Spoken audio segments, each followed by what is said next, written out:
is so low.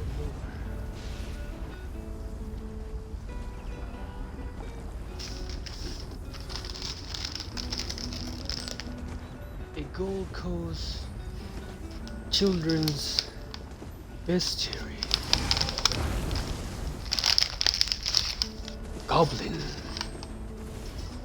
Goblins from beyond the heath were necklaces of children's teeth.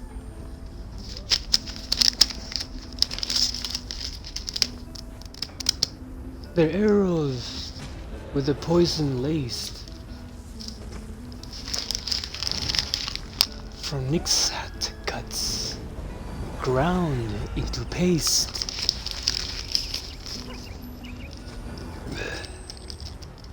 Minotaur. The Minotaur are warriors born. They hang dead children from their horns.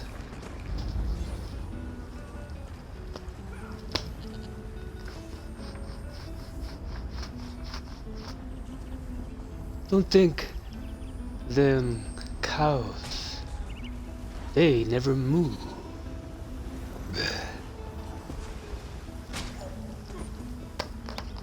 The meat they most prefer is you. They always prefer the children's meat. Nixats. The Nixats flee about like flies. Their favorite meal is children's eyes.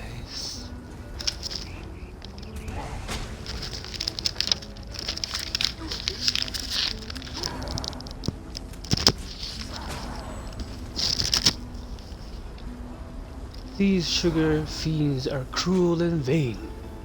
They take delight in children's pain.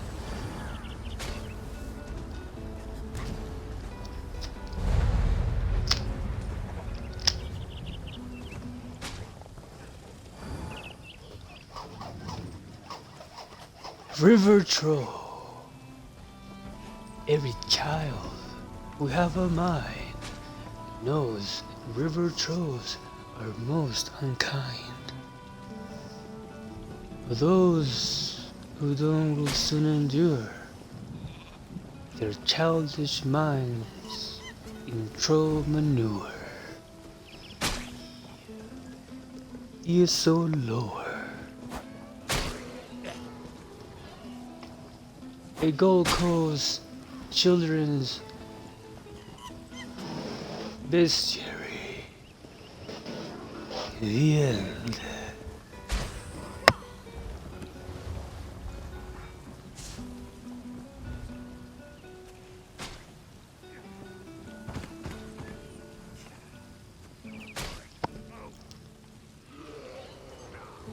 Bitter travels among the Nixat. Abba's Landing. It's like most cities.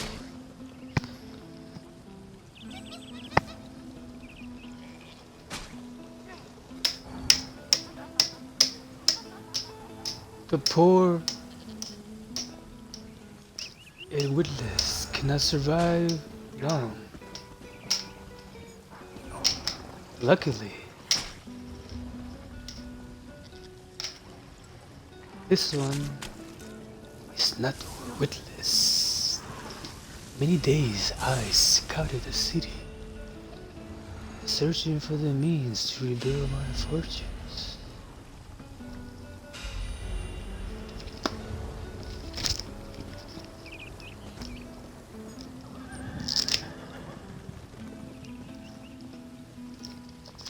An inattentive, overconfident merchant who served nicely. I, Sabiako, found one at the spotless good shipping concern.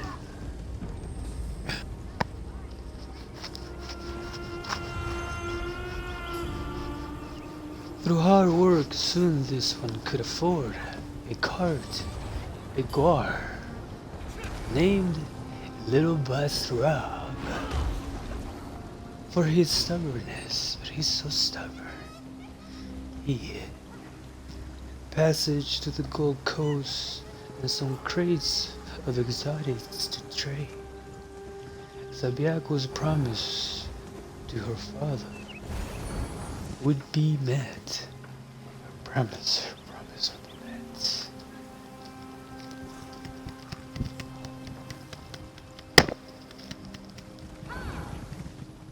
She will return to her childhood village, pockets fat with gold, sacks of coffee, and bags of Mistral moon sugar. Prize for his fruity aftertaste.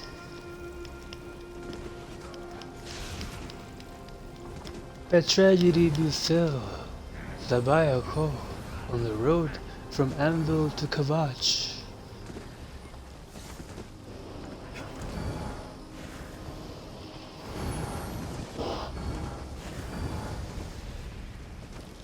After selling a sleeve of worker summer sausage to workers at the dig site,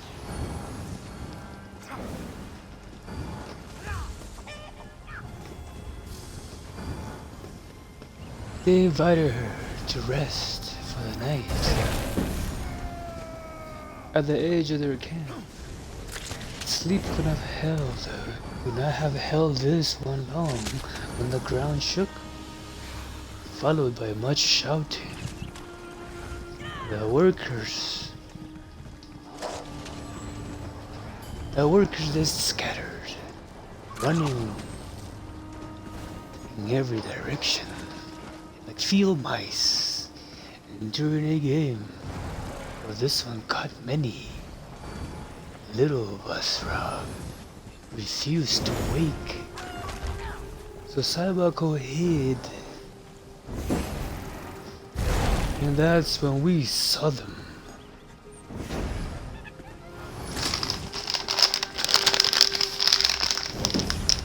Tiny creatures, tiny, so small. No taller than the lip of this one's boots, with buzzing wings.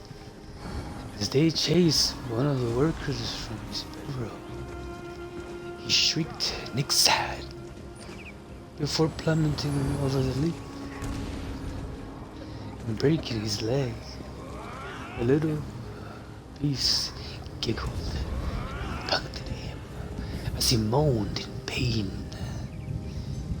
Nearby, Sabiaco heard high-pitched grunting. She spotted one with a pouch of gold hanging from his sharp claws. It did not seem that it should fly under such weight. But its wings flapped ferociously, successfully fleeing with this prize. The other raised his arms over his head.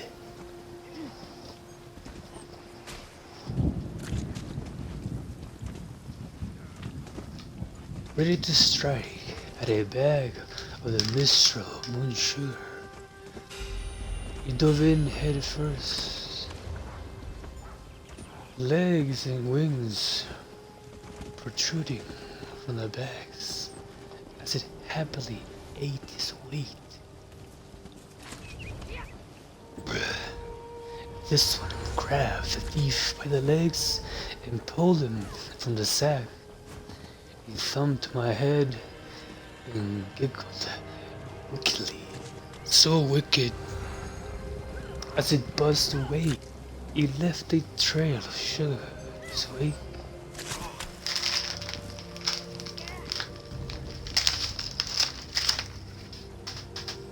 This one gave chase, but lost it in the darkness.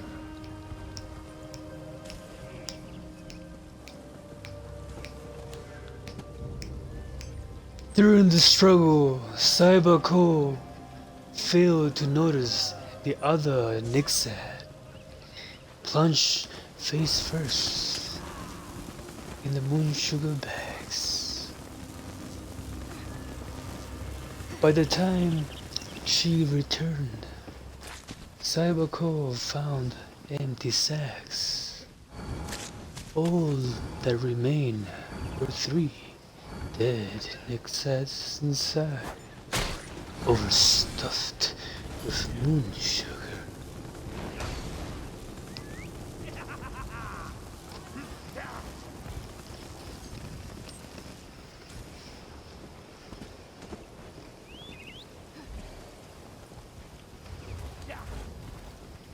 Even little Berserk had wandered off.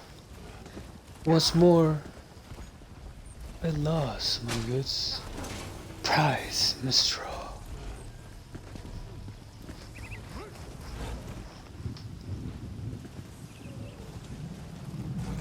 Moon sugar, such a loss, waste of filthy and wicked creatures.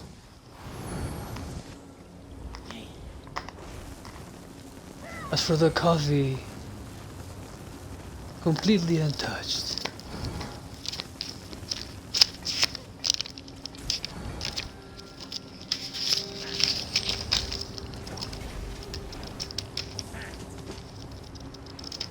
Saibako learned much that night. First, should you lose your Mistral moon sugar to Nixad, roast them afterward. Their sweetened meat leaves a tingling, fruity aftertaste on the tongue. Second, when traveling through Nixad-infested lands, surround your moon sugar with bags of coffee. The bitter scent should drive them away, making your journey all the sweeter. The White Knight reads ESO lore.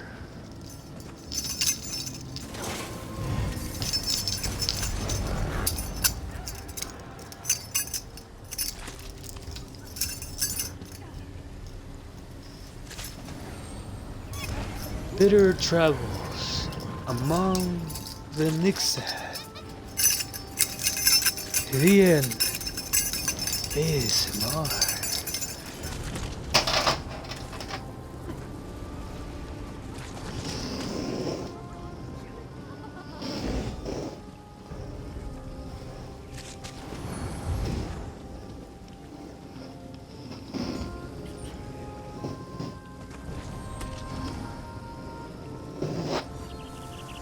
Alright. See what else do we have here?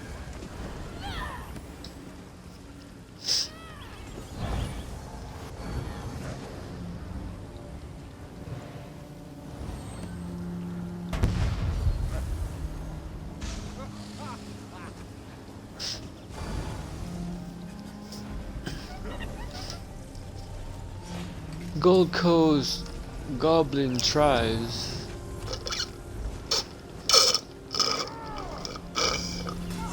Yeah.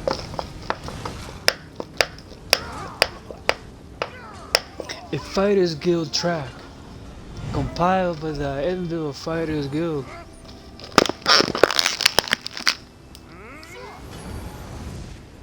As a service to the public interest, the Fighters Guild seeks to educate all denizens of Tamriel about common threats.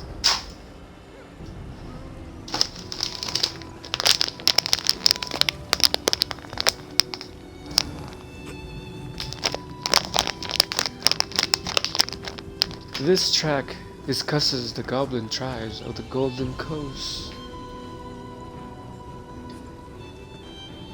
It is presented by the Envil Fighters Guild. Hold Stoward Shabe, Ive Naifa. For the terms of my punishment detail, I elected to provide you with this essay regarding the goblin tribes found in the Gold Coast. By your estimate, it should have taken me little more than a day's work. It is with great frustration that I may deliver this to you a week later. It's a week later. The Sharp Tick Tribe claims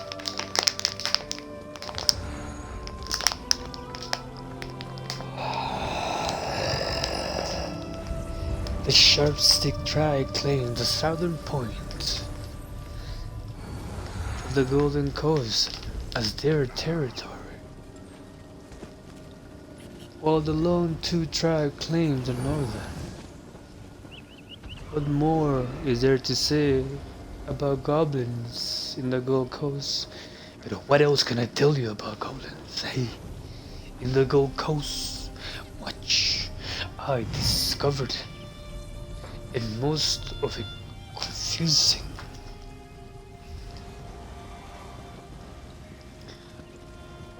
I first thought the Lone Tooth Tribe was the oldest goblin tribe in the region, but they are actually a recent tribe.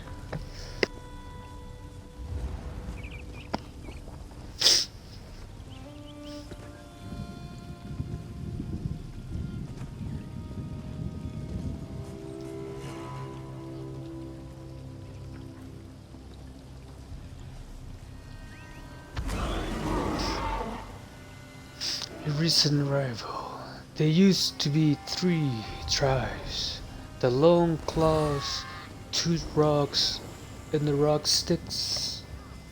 The Lone Claws and Tooth Rock once fought constantly over hunting grounds in southwest of Coral.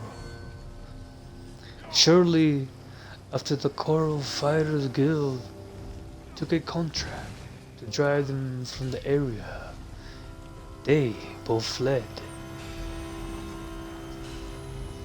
The tribes harassed each other during their migration to the Golden Coast, and they stumbled across the mostly insular but populous Rock Sticks,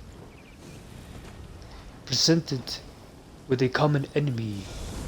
Lone Claw Rocks banded together to slay every Rock Stick who opposed them.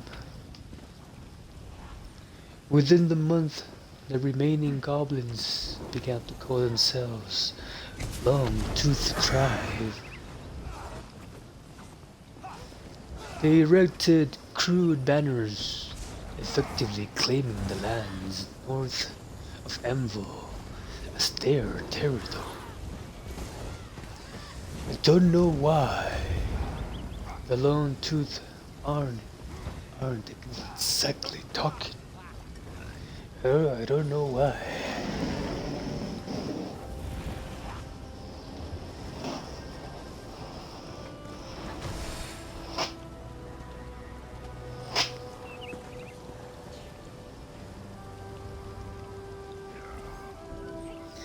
As for the Sharp Stick Tribe, they are a mismatch of several former goblin tribes.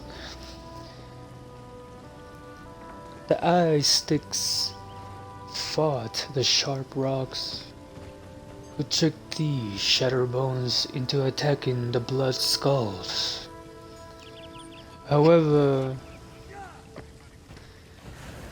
the mortal enemies of the Blood Skulls were the Gut and Blades, who ambushed Shatterbones and Blood Skulls alike. When the Sharp Rocks and Ice Sticks saw a 3-sided battle among rival tribes, they briefly allied to conquer the others.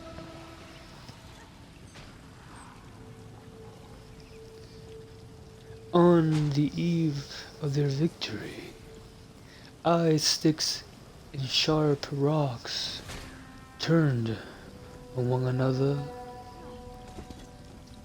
This great battle took place in the southern region of the Gold Coast, to the complete ignorance of all but a hapless Khajiit trapper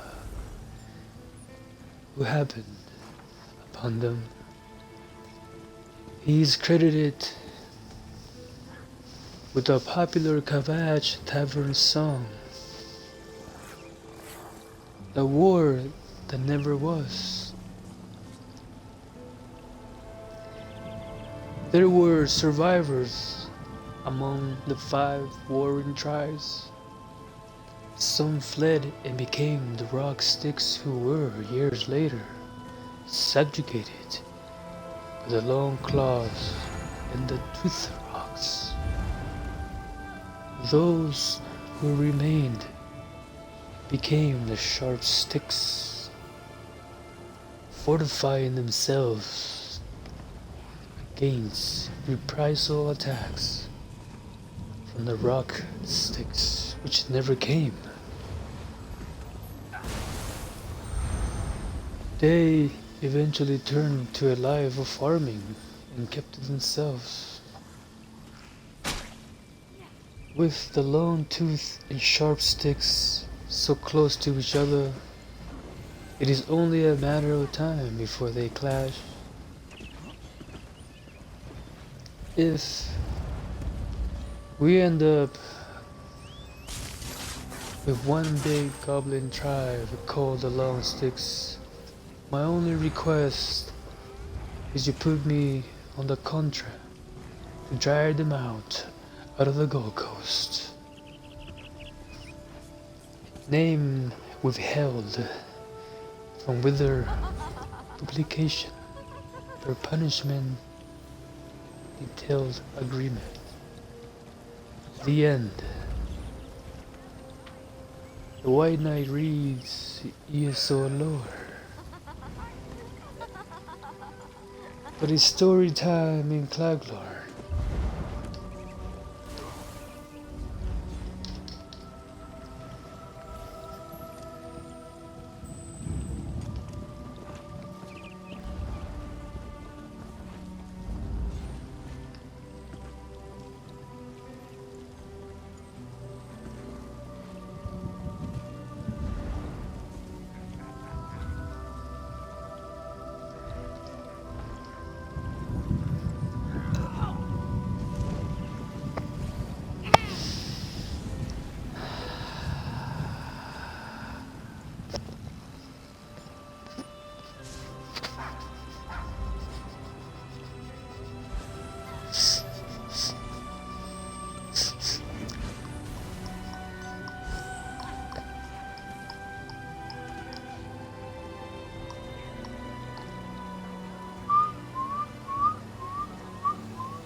Okay.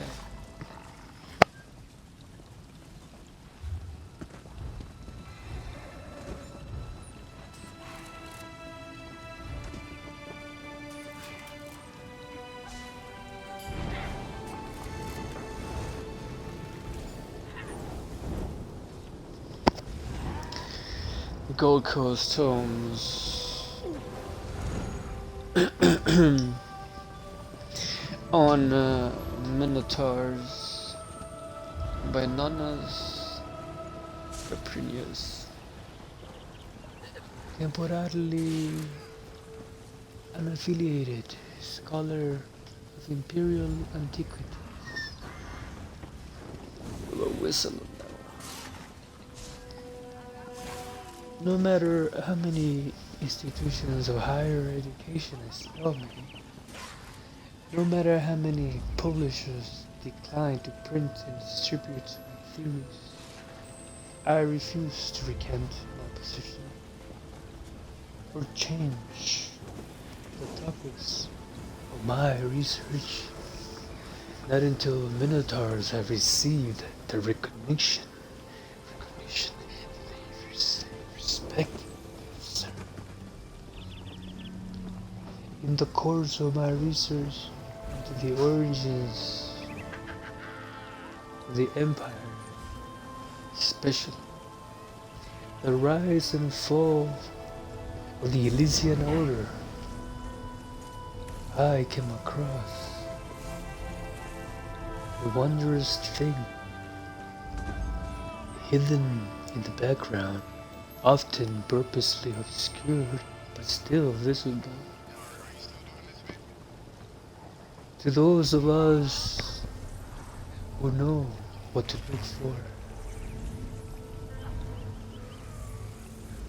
was an entire race of humanoids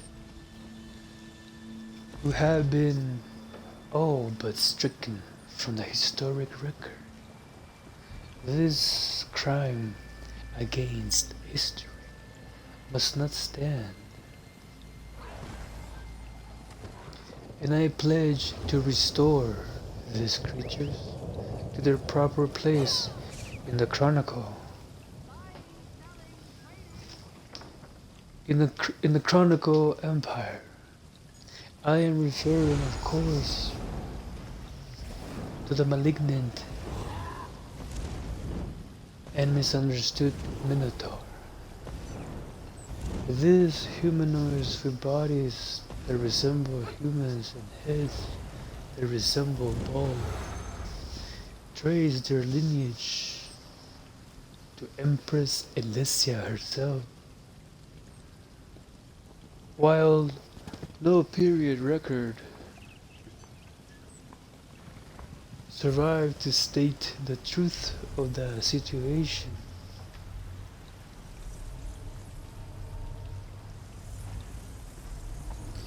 many ancient documents from later periods speak of a relationship between a slave queen and Canera's son, Morihaus, with the divine sent to aid and advise Elysia.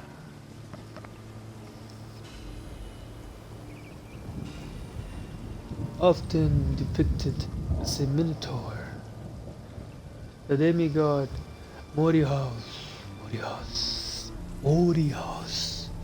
I believe gave rise to the race through his dalliances with the slave queen and the birth of her son, Belharsa, the Menbol.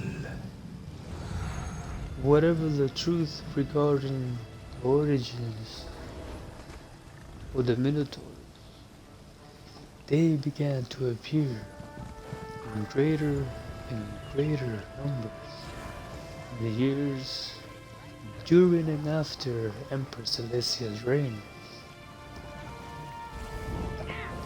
I contend that the early Minotaurs were as intelligent and cultured in their own way as any elf or orc or Khajiit. Fiercely loyal to the Empire, the Minotaurs were among the Empress Elysia's most devoted defenders. Fiercely loyal to the Empire, the Minotaurs were among the Empress Elysia's most devoted defenders. Certain art and tomes from the time hint as much. But many of my detractors want to know where the hard evidence is to back up my claims. Unfortunately, much of that evidence was destroyed in the intervening period, while the misnamed Elysian Order held sway over the Empire. It was, after all, the Elysian Order that followed the rigorous Elysian doctrine. Of all the rules and regulations set forth by the 77 inflexible doctrines.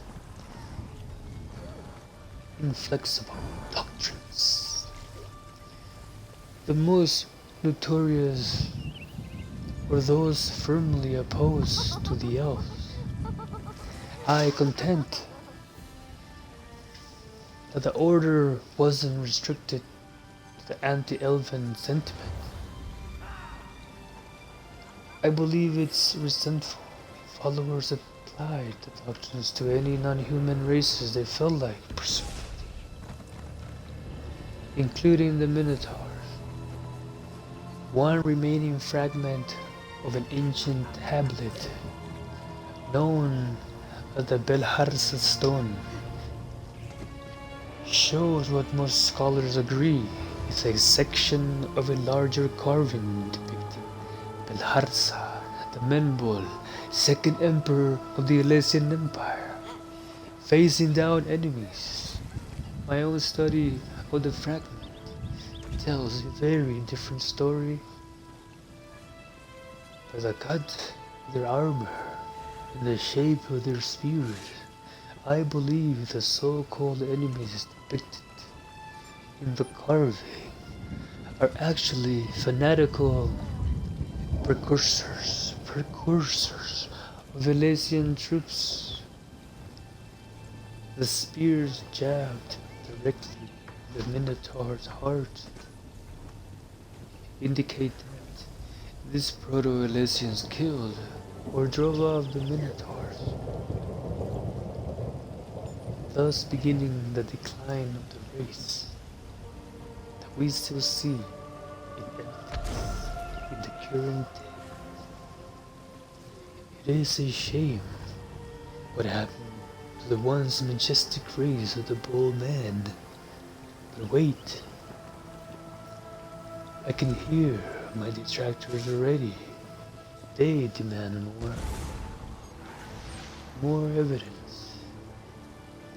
Evidence that I fear was wiped out, along with 100 other atrocities committed by the Elysian Order.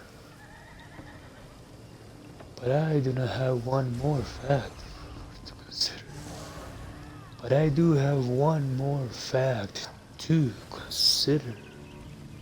It is evident to anyone willing to travel to the specific sites.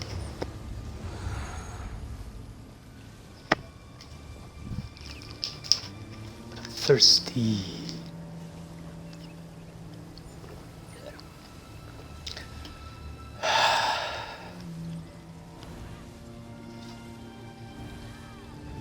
Travel to the specific sites and watch the activity of the Minotaurs from a safe distance. If you happen to study the Minotaur in the wild, you'll find that they often congregate at or near ancient sites of significance to the Empire. Why?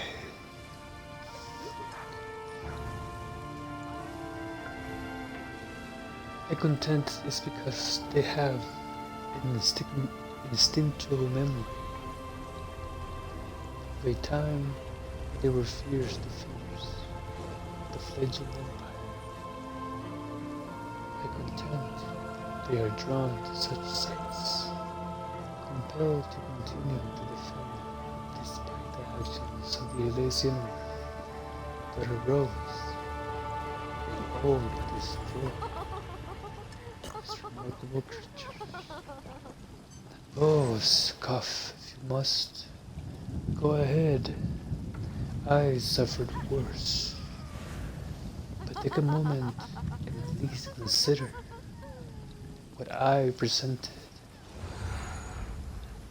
Then ask yourself, why do the Minotaurs guard these ancient imperial sites? Maybe in that question you'll come to appreciate the Minotaurs at least a little. The end. The White Knight reads ESO lore on Minotaur.